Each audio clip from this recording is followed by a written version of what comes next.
Prešernove rojstne hiše in vasi se je skozi stoletja kar precej spreminjala.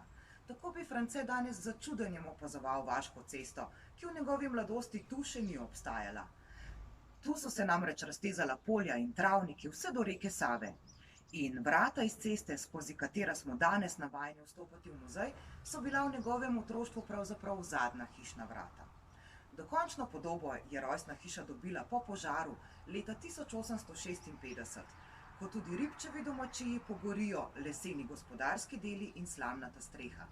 Pa so se takratni gospodarji po požaru odločili, da toliko dvignejo nadstropje, da nad osrednjim bivalnim delom nastane še ena spalnica.